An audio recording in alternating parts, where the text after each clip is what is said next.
Hello বন্ধুরা, আশা করি তোমরা সবাই খুব ভালো আছো। আমিও খুব ভালো আছি। না, আমি খুব একটা ভালো নেই, আর সেই কারণেই আজকে আমি তোমাদের সাথে কয়েকটা কথা শেয়ার করতে এসেছি। যতটা পারবো সংক্ষেপে বলবো, কারণ কথা তো অনেক হয়, এবারে এত কথা তো সব ডিটেলে এত বলা যায় না। তাই ছোট্ট করে যে ঘটনাটা ঘটেছে আমার সাথে কয়েক বছর আগে, আজকে আমি সেটাই তোমাদের সাথে শেয়ার করব। এখন আমি যেমন বর্তমানে একটু বলে নিই, আমি একটু যেমন এখন কলকাতায় আছি, 5 মাস হয়ে গেছে। আমি জানুয়ারি মাসে এসেছি, আর এখনও পর্যন্ত আমি যে কাজের জন্য এসেছি, একটা কাজ না, আমি অনেকগুলো কাজ নিয়ে এসেছি। সেই কাজের কোনো কাজই অ্যাকচুয়ালি আমার এখনও পর্যন্ত হয়নি। তো সেই কারণে আমি খুব ডিস্টার্ব আছি আর কি। তো যা হয় আর কি, মানে মেয়ে এক জায়গায়, আমি এক জায়গায়, ছেলে আরেক জায়গায়, এইভাবে চলছে। তো কিন্তু কাজগুলো হচ্ছে না। এটা যদি আরও 5 বছর আগে হতো, তাহলে হয়তো আমি এতক্ষণে কোনো একজন অ্যাস্ট্রোলজারের কাছে চলে যেতাম। কিন্তু এখন আমি আর সেটা যাইনি, মানে এখনো পর্যন্ত যাইনি। কেন যাইনি সেটাই আজকে তোমাদের সাথে শেয়ার করব। অ্যাকচুয়ালি 4-5 বছর আগে, তখন আমি সেই সময়টাও একটা কোনো কারণে আমি খুব মেন্টালি খুব ডিস্টার্ব ছিলাম আর কি। তো যা হয় আর কি, নানা রকম পারিবারিক সমস্যার মধ্যে দিয়ে যাচ্ছিলাম। আর সেই সময়টা আমি কলকাতাতে এসেছিলাম। তো এরকম যে হতে হতে আমি কলকাতাতে এসেছি, এসে এবার কলকাতাতে থাকতে থাকতে মানে একটা দুটো দিন জাস্ট হয়েছে, আমার হাতে একটা ডায়মন্ডের রিং ছিল। ওই রিংটা আমার হাজব্যান্ড আমাকে দিয়েছিল, ডায়মন্ডের একটা বড় ডায়মন্ডের রিং ছিল। ওটা যেভাবেই হোক আমার ব্যাগ থেকে পড়ে গেছে, মানে আমি খুলে রেখে দিয়েছিলাম ব্যাগের মধ্যে, আর ব্যাগ থেকে পড়ে গেছে। আর বুঝতে পারছো যে কতটা কস্টলি হয় একটা ডায়মন্ড রিং।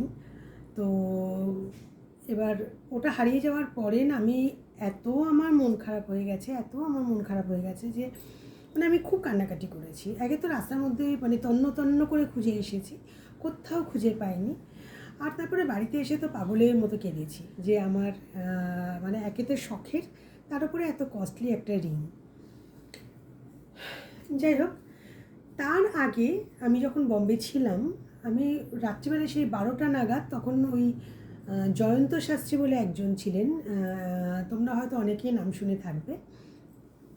আমি তার ভিডিও খুব দেখতাম রাত্রিবেলায় বসে বসে। তো উনি না খুব ভালো ভালো কথা বলতেন যে এই ভালো, মানে এমন এমন বলতেন, এই শুক্র, এই মঙ্গল, এই অমুক, এই তমুক, এই এর সাথে এই হলে ওই হয়, ওর সাথে হলে সেই হয়, এমনভাবে বলতেন। আমি তখন ভাবতাম যে বাবা, ভদ্রলোক তো বেশ জানেন, বেশ ভালো জ্ঞান আছে। তো যে এত কিছু জানে, যে এত কিছু বোঝে, তার মানে সে ঠিকটাই বলে। তো এবার আমি শুনেছি যে উনি কেষ্টপুরেও বসেন, আর আমার বাড়ি কেষ্টপুরে, কলকাতায়। তো আমি এবার ভাবলাম যে যদি কখনো আমার মানে সৌভাগ্য হয়, তো আমি তো কেষ্টপুরে, যদি উনি সেই সময় আসেন, আমি তো তাহলে একবার যাবই ওনার কাছে। আর ঘটনাচক্রে সেই সময় উনি কেষ্টপুরে সেই সময়টায় আর কি বসেছে। ওনার বাড়ি কেষ্টপুরে, কিন্তু উনি বিভিন্ন জায়গায় ঘুরে বেড়ান, বিভিন্ন জায়গায় ওনার মানে ওনার মুম্বাইতেও আছে আর কি, ওই স্টেশনের কাছে, সিএসটি স্টেশনের কাছে ওনার একটা চেম্বার আছে, আর অন্যান্য অনেক জায়গাতেই ওনার চেম্বার আছে। তো এবার আমি তো ভাবছি যে এবার আমি খবর পেলাম যে, কারণ আমি তো সবসময় ওই আমার মাথার মধ্যে ঘুরতো না, যখন যে ভূতটা মাথায় চাপে আর কি, আমার মাথায় তখন জয়ন্ত শাস্ত্রীর ভূত চেপেছিল। তো এবার আমি তখন বললাম যে না, আমাকে তো এবার যেতেই হবে, আমার সময় এত খারাপ যাচ্ছে, তারপরে আবার আমার আংটিটা হারিয়ে গেল, তো আমাকে তো যেতেই হবে। এবার আমি এবার ওনাকে ফোন করলাম, অ্যাপয়েন্টমেন্ট নিলাম, নিয়ে টিয়ে ব্যাস মেয়ে তখন একটু ছোট ছিল, এখনকার মতো নয়, আরও 5-6 বছর আগের কথা বলছি, 5-6 বছর হবে মনে হয়, ঠিক মনে নেই। যাই হোক, এবার তো গেছি ওনার কাছে। যাওয়ার পরে এবার ওনাকে আমি, যার পরে উনি আমাকে বলছেন যে হ্যাঁ, আপনার ডেট অফ বার্থ বলুন, এই সেই, হ্যাঁ আপনার সময়টা খুব খারাপ যাচ্ছে, মানে যেগুলো নর্মাল জ্যোতিষীরা বলে না, আপনার সময় তো খুব খারাপ। মানে জ্যোতিষীর কাছে মানুষ কখন যায়? যখন তার সময়টা খারাপ যায়। কেউ নিশ্চয়ই যখন খুব ভালো আছে তখন নিশ্চয়ই সে জ্যোতিষীর কাছে যাবে না, তাই না? তো সেটা তো খুব কমন একটা ব্যাপার, তো সেইটাই লোকে বলে, জ্যোতিষীরা বলে, আর আমরা ভাবি আহা একদম ঠিক ঠিক কথা বলছে। উনি এরকম এবার বললেন যে আপনার তো এখন সময় খুব খারাপ যাচ্ছে, হ্যাঁ আপনি তো ভীষণ ডিস্টার্ব আছেন, মানে এমন এমন কথা বলছেন যেগুলো মানে লাগবে তো বটেই, কিন্তু ডিরেক্ট কিছু বলছেন না যে আমার কী সময় খারাপ যাচ্ছে। আর আমি তো তখন পুরো পাগল, হ্যাঁ, সেই পাগল তো তখন মানে গিয়েই আগে সব হুড়ুর হুড় করে পাগলরাই বলে দেয় না, তখন তো জাজ করার মতো মেন্টালিটি থাকে না। তো সেই কারণে এবার আমি গেছি, গিয়ে এবার তো আমি বললাম আমার এই হয়েছে, আমার ওই হয়েছে, আমার সোনার আমার ডায়মন্ডের আংটি হারিয়ে গেছে। তো বলে আমি যে আমার কিন্তু ভীষণ মন খারাপ, আপনি বলুন তো আমি ডায়মন্ডের আংটিটা পাবো? উনি তখন আমাকে বললেন হ্যাঁ পাবেন পাবেন, আপনার বাড়ির আশেপাশেই কোথাও রয়েছে, আপনার বাড়ির আশেপাশেই পড়ে রয়েছে, আপনি ওটা পাবেন। তো আমি বললাম আচ্ছা আমি পাবো তো বাবা, আমি যদি পাই মানে সত্যি আমি খুব, কারণ ওটা আমার অনেক কস্টলি এবং ওটা আমার খুব শখের। তো তারপরে উনি বলেন হ্যাঁ আপনার এই সময় খারাপ যাচ্ছে, ওই সময় খারাপ যাচ্ছে, আপনাকে এই পড়তে হবে ওই পড়তে হবে, এরকম অনেক কিছু আমাকে বললেন। তো এবার আমি বললাম যে ঠিক আছে তাহলে এগুলো আমাকে তাহলে কি আপনি দিন। এবার আমাকে অনেক বলেছেন, এবার অত আমার কাছে টাকা নেই। তাই আমি বললাম দেখুন আমার কাছে তো এত টাকা নেই, তাহলে আমি যেটা আমার না হলে নয় আপনি আমাকে সেটা বলুন। তো উনি আমাকে দুটো পাথরের কথা বললেন, যদিও সেগুলো ওইরকম ওই নীলা পোখরাজ মুক্তোর মধ্যে পড়ে না, এমন এমন দুটো পাথর বললেন, আমি ওগুলোর নাম কোনোদিন শুনিনি। তো এবার উনি আমাকে বললেন, এবার আমি বললাম ঠিক আছে আমি কত টাকা দাম? না 40,000 টাকা। তা আমি বললাম বাবা 40,000 টাকা, এত টাকা? তখন বললো হ্যাঁ আপনি যদি দেখুন আপনার যদি মানে ভালো সময় আনতে হয় তাহলে আপনাকে তো একটু খরচা করতেই হবে। তারপরে ওনারা তো বোঝেন, তো আপনারা তো জানেন সবাই যে মানে জ্যোতিষীরা কীভাবে মানুষকে মানে ব্রেন ওয়াশ করে আর কি। হ্যাঁ, তো আমি তো ভাবলাম যে না বাবা ঠিক আছে চলো, আমার নামে যখন আমার যখন ভালো হবে আমি না হয় এখন একটু খরচাই করলাম। হ্যাঁ, এবার সত্যি কথা বলতে কি তখন আমার ব্যাংকে ওই 40,000 টাকাই ছিল, আর একটাও নয়া পয়সা ছিল না, ঠিক আছে। আর আমি জানি না জ্যোতিষীরা ঠিক বলে, আমার তখন এটাও মনে হলো যে তাহলে উনি কী করে জানলেন যে আমার ব্যাংকে 40,000 টাকাই আছে আর কোনো টাকা নেই। আর তখন ওই উনি আমাকে 40,000 টাকাই চাইলেন। হ্যাঁ, এবার আমি ভাবলাম কি তাহলে তো উনি ঠিক বুঝতে পেরেছেন যে আমি এর বেশি দিতে পারবো না, তাই জন্যই উনি 40,000 টাকাটা দিচ্ছেন। মানে তখন ভূত ভর করলে যে কি হয় না, মানুষ তখন একেবারে হিতাহিত জ্ঞান মানুষের শূন্য হয়ে যায়। তো তখন আমার আমার ওই মাথায় কোন ভূত চেপেছিল আমি জানি না। তো আমিও হিতাহিত জ্ঞান শূন্য হয়ে আমি বললাম তাহলে আমি টাকার আপনাকে কী করে দেবো? না আপনি তাহলে তুলে নিয়ে এসে, এখন তো আমি বললাম একসাথে তো 40,000 টাকা উঠবে না। তখন বলো ঠিক আছে আপনার যেভাবে ওঠে আপনি আপনি আমাকে 2-3 দিনের মধ্যে টাকাটা দিলেই হবে। আমি তো একেবারে মানে পাগল হয়ে গেলাম যে আমাকে টাকাটা দিতেই হবে। এদিকে আমি বাড়িতে কিন্তু কাউকে বলিনি, আর মেয়েকে শিখিয়ে রেখেছি যে তুই কাউকে বলবি না।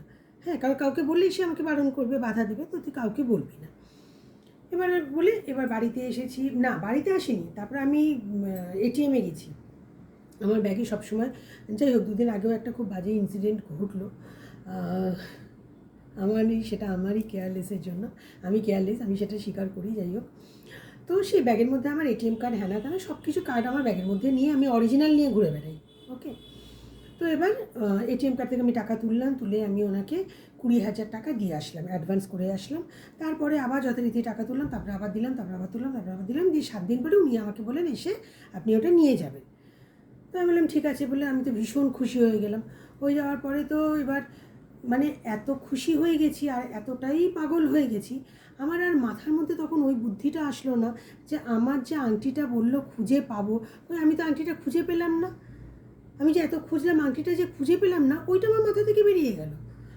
আমার মাথায় তখন কী যে ঘুরছে, কী যে হলো আমি নিজেই জানি না, ঠিক আছে। এবার এবার আমার তারপরে আমি আবার ওনাকে এটাও বললাম যে দেখুন আমার কিন্তু ফ্লাইটের টিকিট কাটা আছে, আমাকে কিন্তু চলে যেতে হবে। তখন উনি বললেন হ্যাঁ আমি আপনাকে পেপার মানে স্টোনগুলো দিয়ে দেবো, আপনি ওটা নিয়ে চলে যাবেন, এখানে আর বাঁধাতে হবে না, ওখানে বাঁধিয়ে পড়বেন। তো আমি বললাম ঠিক আছে, তোমরা ওগুলো দেখতে ভালো, আপনি আঙুলে পড়বেন, কোনো অসুবিধে নেই। বললাম ঠিক আছে। বলে টলে আমি গেলাম, গিয়ে ওগুলো নিয়ে আসলাম, তখনও আমি কাউকে বলিনি। নিয়ে টিয়ে এসে আমি বম্বে চলে গেলাম। এবার বম্বে যাওয়ার পরে একটা সময় হলো, তখনও আমি আমার হাজব্যান্ডকে বলিনি, আমি আমার ছেলেকে বললাম। এবার আমার ছেলে আমাকে বললো যে তুমি এত ভুল করো, এতবার জীবনে ঠকেছো, তারপরেও কি তোমার শিক্ষা হবে না মা? আমি বললাম তুই এরকম বলছিস কেন? না তুমি জানো যে তোমাকে যে স্টোন দুটো দিয়েছে ওগুলো আদৌ ভালো কি না, ওগুলো আদৌ কাজ করে কি না, ওগুলো আদৌ মানে অরিজিনাল কি না, তুমি কি জানো? বললাম না আমি তো জানি না। আমাকে উনি বললেন তো, আর উনি সব জানেন না, তো উনি সব জানেন তো সেটা তুমি বলছো, সত্যিই কি উনি সব জানেন? সত্যিই কি উনি মানে তোমার সত্যি ভাগ্য ফিরিয়ে দেবেন? তো আমার না এরকম যখন অনেক কিছু বললো, আমার না তখন একটু ডাউট হলো এবার না আমার মাথাটা খারাপ হয়ে গেছে, মানে 40,000 টাকা, মানে আমি পুরো ব্যাংক শূন্য করে ওনাকে টাকাটা তুলে দিয়েছি। দিয়ে না আমার না তখন মাথাটা খারাপ হয়ে গেছে, আমার মনটা ভীষণ খারাপ হয়ে গেছে। এবার আমি বললাম যে না, এটা আসল না নকল এটা তো আমাকে জানতেই হবে। বলে আমি তখন কি করলাম, মানে গাড়ি নিয়ে, ড্রাইভার নিয়ে, এবং আমি কোনো কথা আমার হাজব্যান্ডকে বললামই না, ঠিক আছে, না বলে আমি গাড়ি নিয়ে, ড্রাইভার নিয়ে, ছেলে মেয়ে নিয়ে একেবারে খুব পণ্ডিতের মতো চলে গেলাম। ওগুলো মানে আমার বাড়ি থেকে অনেক দূরে, অনেক দূরে, মহালক্ষ্মী টেম্পল, ঠিক আছে, আমি ওখানে রিসার্চ করা হয় এই স্টোনগুলো অরিজিনাল কিনা। এবার আমি সেখানে গেলাম, সেখানে যাওয়ার পরে এবার ওরা দেখলো, দেখে দেখে বললো, এরকম হাসলো, একটু বিদ্রুপ করে হাসলো, হেসে টেসে বললো আপনি এটা কোথা থেকে কিনেছেন? আমি বললাম যে কলকাতার থেকে। তা আমি কিনিনি, আমি কলকাতায় একজন অ্যাস্ট্রোলজারের কাছ থেকে এটা আমি নিয়েছি আর কি, উনি আমাকে বলেছেন এগুলো পড়লে আমার খুব ভালো হবে। তখন বললো যে আমি কেন, এগুলো অরিজিনাল না? বলছে অরিজিনাল কি অরিজিনাল না সেটা আপনাকে সার্টিফিকেট সমেত আপনাকে ফেরত দিয়ে জানিয়ে দেবো। তা আমি বললাম আচ্ছা ঠিক আছে, সে তো আপনি সার্টিফিকেট নিতে নিতে তো এখনও 7 দিন 10 দিন আমাকে বললো টাইম, তো আপনি আমাকে একটু, আপনারা তো সবসময় এত রিসার্চ করছেন, এত কিছু তো জানেন, তো একটু বলুন না এটা অরিজিনাল কি না। বললো হ্যাঁ 100% অরিজিনাল। আমি না তখন পুরো আমার ধরে প্রাণ আসলো যে বাবা ঠিক আছে চলো, এটা অরিজিনাল। এরপর আমি তো বাড়িতে আসলাম, এসে ছেলেকে তো খুব করে বললাম, হ্যাঁ তোরা কিছু জানিস না, তোরা কিছু মানিস না, আজকালকার ছেলে, জানিস উনি আমাকে অরিজিনালই দিয়েছেন, আমাকে ওখান থেকে বলেছে যে এটা অরিজিনাল, তাহলে দেখবি এটা যখন আমি পড়বো তখন আমার কত ভালো হবে, এই ভালো হবে, ওই ভালো হবে, এক্সেট্রা এক্সেট্রা এক্সেট্রা। তারপরে আমি 10 দিন পরে সেখানে গেলাম সার্টিফিকেট আনতে, সার্টিফিকেট সমেত স্টোনটা আনতে। এবার গেছি, যাওয়ার পরে এবার আমাকে উনি বলছেন যে, উনি ফেরত দিলেন, দিয়ে এবার উনি আমাকে বলছেন আচ্ছা ম্যাডাম আপনি এটা কত টাকা দিয়ে কিনেছেন? আমি বললাম কেন? তখন বললো যে আমি বললাম কেন? তখন বললো যে আপনি বলুন না আপনি কত টাকা দিয়ে কিনেছেন। আমি বললাম যে কেন, এটার কীরকম দাম, কত টাকা দাম এটার? আমি তো কত টাকা দিয়ে কিনেছি আপনাকে বলবোই, কিন্তু আপনি একটু প্লিজ বলুন না যে এটা কত টাকা দাম। তখন উনি আমাকে বললেন এটা আপনি 7 টাকা দিয়েও কিনতে পারেন, আবার আপনি 70 টাকা দিয়েও কিনতে পারেন, আবার আপনি এটা 700 টাকা দিয়েও কিনতে পারেন। তো সেটা এবার আপনি কত দিয়ে কিনেছেন সেটা আপনি জানেন, আর আপনাকে যিনি বিক্রি করেছেন তিনি কীভাবে বিক্রি করেছেন, কতটা বিক্রি করেছেন সেটা উনি জানেন। তো আপনি কত দিয়ে কিনেছেন? আমি বলছি আপনি এরকম বলছেন কেন, 7 টাকা, 70 টাকা, 700 টাকা, আপনি এরকম বলছেন কেন? এটা কি 700 টাকার জিনিস বলে আপনার মনে হচ্ছে যে আপনি এত কম টাকা দিয়ে এরকম বলছেন? বলছে আপনি বলুন না আপনি কত দিয়ে কিনেছেন। আমি বললাম কেন, আপনি যে সেদিন বললেন এগুলো অরিজিনাল। বলে যে হ্যাঁ অরিজিনাল তো, এটা তো অরিজিনাল, আমি কি একবারও বলছি যে এটা অরিজিনাল নয়, এটা অরিজিনাল, কিন্তু আপনি এটা কত দিয়ে কিনেছেন? তখন আমি বললাম আমি এটা 40,000 টাকা দিয়ে কিনেছি। তখন বললেন যে দেখেছেন আপনারা কীরকম ভুলটা করেন। আমি কেন, আমি কী ভুল করেছি? তখন উনি আমাকে বললেন যে এই স্টোনটা আসলে কোনো স্টোনই না, মানে যেগুলো পড়লে যে এই যে বলে না যে এই নীলা পড়লে যার স্যুট করে তার ভালো, অন্য এইটা পড়লে এই ভালো, ক্যাটসাই এই ভালো, পলাতে ওই ভালো, যে ভালো অ্যাকচুয়ালি ভালো কি ভালো নয়, হয় কি হয় না, আমি এসব দ্বন্দ্বে যাচ্ছি না। আমাকে উনি যেটা দিয়েছেন সেটা অরিজিনাল, কিন্তু ওটা আসলে কোনো পাথরই নয়, মানে ওটার কোনো কাজ করে না, মানে ওটা দেখতে সুন্দর একটা পাথর কিন্তু ওটা অ্যাকচুয়ালি কোনো কাজ করে না। এবার আমার মাথার মধ্যে পুরো বজ্রাঘাত পড়লো যে এটা কাজ করে না, এটা 7 টাকা দিয়ে, উনি আমাকে বলেন এটা 7 টাকা দিয়েও কেউ বিক্রি করতে পারে, কেউ 700 টাকা দিয়েও বিক্রি করতে পারে, কেউ 7,000 টাকা দিয়েও বিক্রি করতে পারে, কেউ 70,000 টাকা দিয়েও বিক্রি করতে পারে, যাকে যেমনভাবে অ্যাস্ট্রোলজার মনে করবে তাকে সেইভাবে এটা বিক্রি করতে পারে। এবার যে কিনবে এটা তার উপর ডিপেন্ড করছে। তো আমি বললাম যে তাহলে আমার এটা কোনো কাজ হবে না? বললো কোনো কাজই হবে না, এটা যে পাথর এটা শুধু একটা ফর শো, এটা কোনো কাজের পাথর নয়, এটা দিয়ে আপনার কোনো কাজ হবে না, কিন্তু এই পাথরটা অরিজিনাল, এটার মধ্যে কোনো 2 নম্বরই নেই, পাথরটা অরিজিনাল কিন্তু এটা কোনো কাজের পাথর নয় বা 40,000 টাকার পাথর নয়। তারপরে আর অবস্থাটা কী হতে পারে মানুষের, আমারও ঠিক সেই অবস্থা হয়েছিল। এত খারাপ সময় আমার যাচ্ছিল, যার জন্যে আমি গেলাম অ্যাস্ট্রোলজারের কাছে, তার থেকেও আরও বেশি খারাপ সময় আমার হয়ে গেল যখন আমি জানলাম যে পাথরটা কোনো কাজের পাথর নয়। তো সেই কারণেই আজকে আপনাদের কাছে আমার একান্ত অনুরোধ যে প্লিজ প্লিজ কেউ এই কিছু হলো অ্যাস্ট্রোলজারের কাছে দৌড়ালাম এটা করবেন না। আমার মা একটা কথা কি বলে জানেন, যে জ্যোতিষে যদি বলতো ঠিক, দাঁড়ে দাঁড়ে মাখতো না ভিক। হয়তো কিছু জ্যোতিষ আছেন যারা সত্যি বলতে পারেন। কি একজন ছিলেন, কি ইনি হচ্ছেন জয়ন্ত শাস্ত্রী, আরেকজন কে নাম ছিল আমার এই মুহূর্তে মনে পড়ছে না। তো উনি কিন্তু আমাকে সত্যি কথা বলেছেন। আমি বলবো না সবাই খারাপ, কেউ কিছু সত্যি বলতে পারেন, অ্যাকচুয়ালি পারেন। উনি কিন্তু তখন আমায় যেদিন বলেছিলেন, যে তখন কিন্তু আমার কিন্তু নিজস্ব কিছু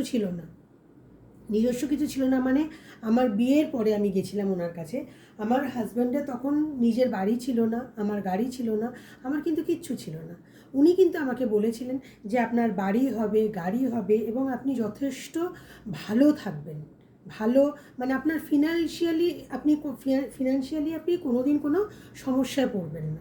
হয়তো প্রথম জীবনটা আপনাকে স্ট্রাগল করতে হবে, কিন্তু একটা সময় আসবে যখন আপনার ভালো সময় যাবে, আপনার এরকম কোনো সমস্যা হবে না। উনি কিন্তু আমায় বলেছিলেন এবং তারপরে কিন্তু সত্যি আমার বাড়ি হয়েছে, গাড়ি হয়েছে এবং একটা না একাধিক। ঠিক আছে, সবটাই ঠাকুরের আশীর্বাদে, সবটাই আমার সাই বাবার আশীর্বাদে, আমার মা কালীর আশীর্বাদে, সবটাই ঈশ্বরের আশীর্বাদে এবং আমার বাবা মার আশীর্বাদে। তো আমি এই কথাটাই বলছি, উনি কিন্তু ঠিকটা বলেছিলেন, কিন্তু উনি কোনো রেমেডি আমাকে দেননি। ঠিক আছে, আর ইনি আমাকে তো কিছু বললেনই না, যা বললেন পুরোটা ভুল বললেন এবং আমাকে যা রেমেডি দিলেন তাতে করে আমার সর্বনাশ করে ছেড়ে দিলেন। তাই সেই কারণেই বলছি, যদি কখনো কারোর কাছে যাবেন বলে ভাবেন তো ভালো করে যাচাই করে তার কাছে যাবেন, নিজে তার সম্বন্ধে 100% ওয়াকিবহাল হয়ে তবেই তার কাছে যাবেন, আদারওয়াইজ যাবেন না। নিজেদের পয়সা এইভাবে নষ্ট করবেন না। আমি ভুল করেছি, সেই ভুলটা আপনারা আর করবেন না, একটু যাচাই করে দেখে নেবেন। আর একটা কথা কি জানেন তো, সত্যি কি জ্যোতিষ কিছু ঠিক করতে পারে? আমার কিন্তু পুরো ডাউট আছে। যদি আমার ডাউট না থাকতো, আজকে 5 মাস ধরে যে কাজের জন্য, 6 মাস ধরে যে কাজের জন্য আমি কলকাতায় বসে আছি, সেই কাজটা কিন্তু আমার এখনো পর্যন্ত হয়নি। আর সেই কাজটা আমার কবে হবে আমি সেটাও জানি না, কিন্তু তারপরেও কিন্তু আমি জ্যোতিষীর কাছে যাইনি। আর একটা কথা বলছি, যেটা বলতে খুবই খারাপ লাগছে, আমি চাইনি এবং আমি চাইলেও হতো না বা হবে না। এই যে জ্যোতিষীর কথা আমি আপনাকে বললাম, আমি যখন গেছিলাম ওনার কাছে, আমি গিয়ে দেখেছি যে ওনার কাছে এমন এমন মানুষ আছে, তবু তো আমার কাছে 40,000 টাকা ছিল আমার ব্যাংকে, এবং এমন নয় যে আমার ওই টাকা ভাঙিয়ে আমি খাই, আমি আমার হাজব্যান্ডের পয়সায় খাই। আমার বাবা মার ভালো পয়সা আছে, আমার হাজব্যান্ডের ভালো পয়সা আছে, আমার খাওয়ার চিন্তা আমাকে করতে হয় না। কিন্তু ওখানে আমি এমন এমন মানুষ দেখেছি যারা আপনি দেখলেই বুঝবেন যে তারা দিন আনে দিন খায়, আর তারা খুবই গরিব, খুবই গরিব, খুবই গরিব, যাদের দেখলে আমার কষ্ট হয়েছিল যে আজকে এই লোকগুলো তাহলে এদেরকে যখন বলবে যে 10,000, 20,000, 50,000, 40,000 এরা কোথার থেকে দেবে? কিন্তু উনি তো বলবেন, উনি যখন আমাকে বলছেন উনি ওদেরও বলবেন। তো তখন ওদের দেখে আমার খুব কষ্ট হয়েছিল, কিন্তু আমার কিছু করার ছিল না। তারপরেও একটা ঘটনা আছে, সেটা আমি আর বলছি না এখন, যদি কখনো হয় আমি পরে বলবো। লাস্ট যেটা বলছি সেটা হচ্ছে, তার অনেক বছর পরে মাঝখানে অনেক কিছু ঘটনা ঘটেছে, সেটা আমি আরেকটা এপিসোডে জানাবো, এটা আমার ফার্স্ট এপিসোড, সেটা পরে বলছি। লাস্ট যেটা হলো, আলটিমেট কিন্তু জয়ন্ত শাস্ত্রী আজকে আর নেই, উনি মারা গেছেন এবং খুবই প্যাথেটিকভাবে ওনার প্রাণটা বেরিয়েছে, মানে যেটা শুনলে পরম শত্রুও কষ্ট পাবে। তো কারোর ক্ষতি করতে নেই, কাউকে ঠকাতে নেই, কারোর খারাপ করে কখনো যদি কেউ মনে করে যে আমি বড়লোক হব, আমার পয়সা হবে, আমি ভালো থাকবো, চোরেরা কোনো দিন বড়লোক হয় না, দেখেছেন তো? তো এগুলো করে কখনো কারোর ভালো হয় না। তো যারা করছে তাদের কাছে অনুরোধ, দয়া করে তারা এগুলো করবেন না। আর যারা আমার মতো বোকামি এখনও করেননি, করতে চলেছেন বা করেছেন বা আগামী দিনে করবেন ভাবছেন, তারা এই বোকামিটা আর করবেন না প্লিজ। কেউ কিছু করতে পারে না। এই যে এখানে আছে না 4 কপালে যেটা আছে, সেটাই হয়। শুধু নিজে ভালো ভালো কাজ করুন, লোকের জন্য ভালো করার চেষ্টা করুন, লোকের জন্য ভালো করুন, দেখবেন অটোমেটিক আপনার ভালো হবে। আমি ওটা মনে করেই কিন্তু আমি ভালো আছি। যখন আমি খুব মানে ডিপ্রেশনে চলে যাই, মাঝে মাঝে ভীষণ ডিস্টার্ব হয়ে যাই আমি, কেননা যতই হোক আমার মেয়েটা তো আমার কাছে এখানে থাকে না, তো আমি নেই। আমি এই 6 মাস ধরে আমি যেমন কিছু ভালো সময় কাটিয়েছি, তেমনি কিছু খারাপ সময়ও কাটাচ্ছি। তাই ভুলটা করবেন না প্লিজ। আজকের মতো আসি, নমস্কার।